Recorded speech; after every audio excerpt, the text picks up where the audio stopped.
Oke, ini adalah mata kuliah hakikat kurikulum dan buku teks pertemuan kelima ya, tapi kita akan meninjau secara keseluruhan dulu apa itu yang disebut kurikulum dan apa itu buku teks. Nah, ini definisi kurikulum ya. Nah, jadi kurikulum itu adalah awalnya terdiri dari dua suku kata, yaitu kurir ya, atau pelari, dan kurer atau tempat berpacunya ya. Nah, sehingga kurikulum itu berarti awalnya dipakai untuk olahraga ya, dalam maraton lah kira-kira begitu ya. Nah, sehingga secara bahasa pada saat itu kurikulum diartikan sebagai jarak yang harus ditempuh oleh pelari mulai dari start sampai ke finish ya. Nah, mulai dari awal start sampai ke finish.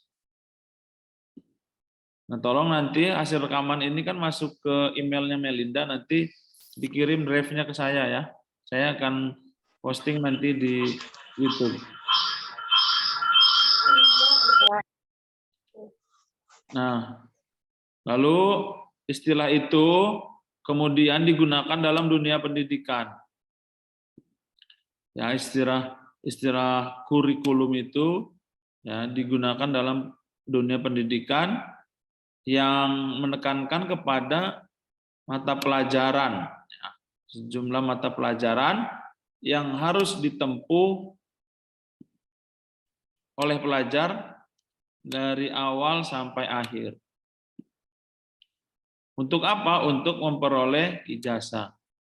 Yang lain di-mute dulu. Nah, artinya dalam hal kurikulum ini ada yang pokok. Ada dua hal yang pokok, yaitu mata pelajaran ya yang diselesaikan atau subjek matternya ya, sehingga nanti akan mendapat ijazah, perolehan ijazah. Nah, ini penting untuk dipahami bahwa definisi kurikulum itu adalah ya bentuk dari sebuah struktur ataupun rangkaian pembelajaran atau perjalanan siswa atau mahasiswa dari A sampai Z, katakanlah begitu, dari awal sampai akhir. Nah, itu tentang kurikulum ya. Nah, lalu bagaimana perkembangan definisi kurikulum selanjutnya? Pada perkembangannya, kurikulum tidak tentang subject matter saja atau tentang mata pelajaran saja, ya, tetapi lebih kepada learning experiences atau pengalaman belajar. Ya, kemarin sudah diterangkan apa empiris itu, ya kan? Nah, ini tentang empirisme atau learning experiences atau pengalaman belajar. Sehingga bukan hanya mengejar kepada konten atau subject matter saja, tapi harus mempunyai pengalaman belajar yang beragam. Nah, artinya kurikulum ialah sejumlah aktivitas belajar yang diprogram oleh sekolah. Ya. Harold B. Alberti tahun 65 memandang kurikulum sebagai semua kegiatan yang diberikan kepada siswa di bawah tanggung jawab sekolah. Tahu dalam bahasa Inggrisnya all of the activities that are provided for the student by the school. Jadi baik itu kurikuler, non kurikuler, kokurikuler, ya, ekstrakurikuler biasanya ya kalau sekolah ya. Nah, itu semua diprogram oleh sekolah sehingga menjadi sebuah kurikulum yang utuh. Nah, Taylor, Alexander, dan Lewis tahun 74 menganggap kurikulum sebagai segala upaya sekolah untuk mempengaruhi siswa supaya belajar, baik dalam ruangan maupun di luar sekolah. The curriculum is the sum total of the school effort to influence learning, untuk mempengaruhi pembelajaran whatever in the classroom, on the playground, or out of school.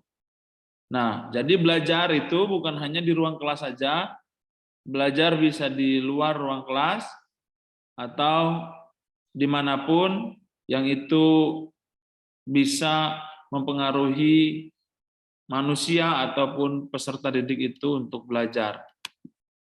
Nah, ada dua pandangan kurikulum ya. Pandangan tradisional. Ya. Pandangan tradisional ini menganggap kurikulum tidak lebih dari sekedar rencana pelajaran di satu sekolahan. Ya. Ini pandangan yang tradisional, sehingga dia melihat ini tumpukan mata pelajaran, ya. Sehingga pelajaran-pelajaran apa yang harus ditempuh siswa di satu sekolah itulah disebut kurikulum. Ya, itu pandangan tradisional. Nah, sedangkan pandangan modern melihat bahwa kurikulum lebih dari sekedar rencana-rencana pelajaran, tetapi kurikulum dianggap sebagai suatu yang nyata terjadi dalam sekolah, dalam proses pendidikan di sekolah. Ya, nah ini Taylor, Alexander, dan Lewis ini modern ya, itu ya. Nah, kalau yang tradisional nanti kita cari.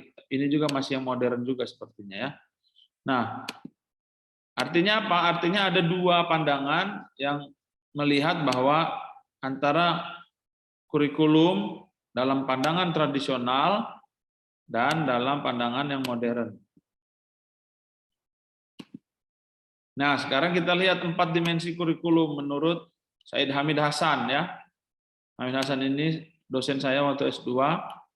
Jadi ada 4 dimensi kurikulum. Ya, yang pertama adalah kurikulum sebagai satu ide. Ya, kurikulum ini adalah satu ide, apa ide karakter, lalu religius, keislaman dan lain sebagainya ya. Ini mempengaruhi semua aspek dari kurikulum. Mau dibawa kemana pendidikan ada juga di kurikulum sebagai suatu ide ini. Ya. Lalu kurikulum sebagai sebuah dokumen atau rencana tertulis. Ya. Nah, masuk sini. Makanya kurikulum kita diregulasikan, baik itu dalam standar isi, standar proses, standar penilaian, begitu ya. Nah, itu semua ada. Ya, kalian harus baca standar nasional pendidikan. Ya, minggu depan akan saya tanya apa itu standar nasional pendidikan. Ya, nah ini sebagai satu dokumen. Lalu di sekolah ada prota atau program tahunan, ada prosem atau program semester, ada silabus, ya. Lalu turun lagi jadi RPP gitu ya, jadi modul ajar dan sebagainya. Ya, ini sebagai dokumen. Oke. Nah, lalu selanjutnya kurikulum sebagai sebuah kegiatan belajar. Nah, ini dalam implementasi.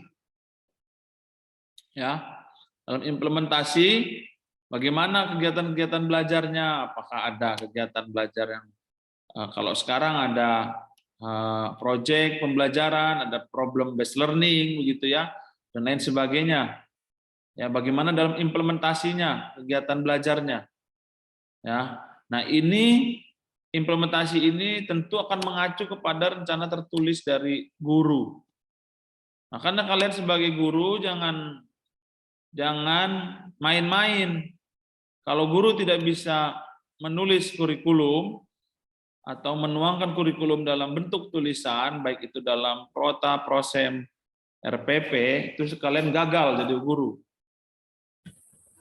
Ya, jangan main-main jadi guru itu. Ketika kalian salah mengajarkan, kalian dapat dosa. Kalau kalian ngajar satu kelas 30 orang, kalian dosanya sudah 30. Dikali berapa kelas kalian ngajar? 4 kali 3, 120 orang yang kalian bohongi, yang kalian dapat dosa dari mereka. Karena kalian mengajarkan sesuatu yang salah. Ya. Nah, yang selanjutnya adalah hasil. Kurikulum sebagai hasil apa raport dan sebagainya ya. Nah, inilah apa namanya? Ada yang disebut hidden kurikulum juga. Hidden kurikulum itu ya di sini ya. Ide dan implementasi di sini. Ini ada real kurikulum yang terlihat ya. Nah, ini potensial kurikulum seperti ini tadi dijelaskan oleh Pak Hamid Hasan bagannya. Nah, ini 4 dimensi kurikulum ini harus kalian pahami ya. Nah, sekarang ke buku teks. Apa itu buku teks? Ya, buku teks adalah buku pelajaran dalam bidang studi tertentu yang merupakan buku standar yang disusun oleh para pakar dalam bidang itu untuk masuk tujuan instruksional yang diperlengkapi dengan sarana-sarana pengajaran yang serasi dan mudah dipahami oleh para pemakainya di sekolah dan perguruan tinggi sehingga dapat menunjang satu program pengajaran atau kurikulum. Ya. Makanya antara kurikulum dan buku teks itu pasti akan satu keterkaitan. Kurikulum itu pasti akan membutuhkan buku teksnya. Makanya kurikulum berkaitan dengan buku teksnya. Ya. Maka kalau buku teks tidak sesuai dengan kurikulum itu salah. Ya, acuan dasar dari buku teks adalah kurikulumnya seperti apa. Itu. Nah, ini textbook ya. Atau buku teks. Mempunyai padanan kata buku pelajaran, bisa juga disebut buku pelajaran. Tapi kita sering mengenalnya buku teks. Nah, selanjutnya textbook dijelaskan sebagai a book giving instruction in a subject used especially in school. Atau buku yang diberikan untuk pengajaran dalam satu mata pelajaran yang khusus digunakan dalam sekolah. Ya. Sehingga dapat diterjemahkan bahwa buku teks adalah buku yang memberikan petunjuk dalam sebuah pelajaran khususnya di sekolah. Buku teks itu ya beda dengan buku-buku ajar yang lain. Ya. Nah, apa menurut regulasinya? Buku ya menurut Permendikbud nomor 8 tahun 2016 tentang pengertian buku, teks adalah sumber pembelajaran utama. Ya, ini sumber pembelajaran utama untuk mencapai kompetensi dasar atau kompetensi inti serta dinyatakan layak oleh Kementerian Pendidikan dan Kebudayaan untuk digunakan pada satuan pendidikan. Itu ya. Nah, baru kita masuk ke sejarah kurikulum.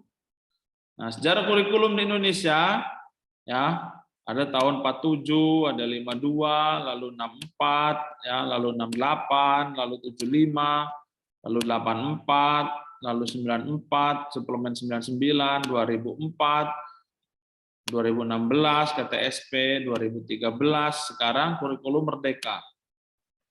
Ya. IKM sekarang namanya, implementasi kurikulum merdeka. Nah, itu semua kalian bahas ya. Tapi kalian harus paham dulu apa itu kurikulum. Ya.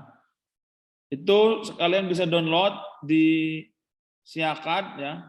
Di Siakat silakan download materi awal ini supaya kalian paham dulu kurikulum ya.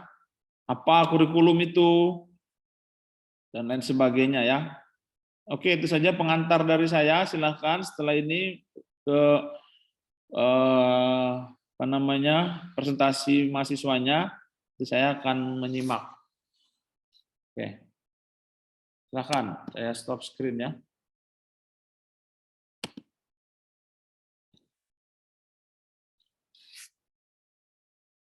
Langsung mahasiswanya yang presentasi, kelompok presentasi. Langsung share screen.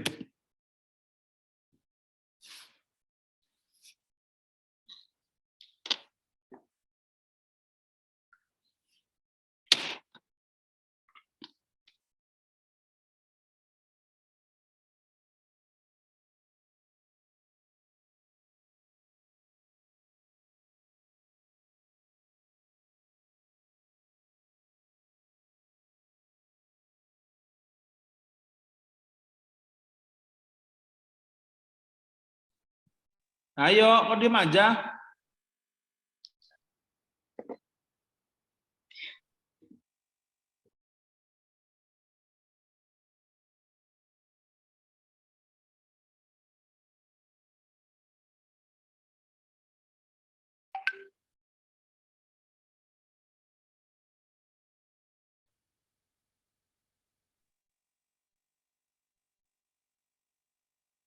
Bapak nggak bisa bagikan Pak karena Bapak yang jadi host. Oh, harusnya co-host aja saya. Ini siapa yang mau presentasinya? Saya Pak. Widiawati.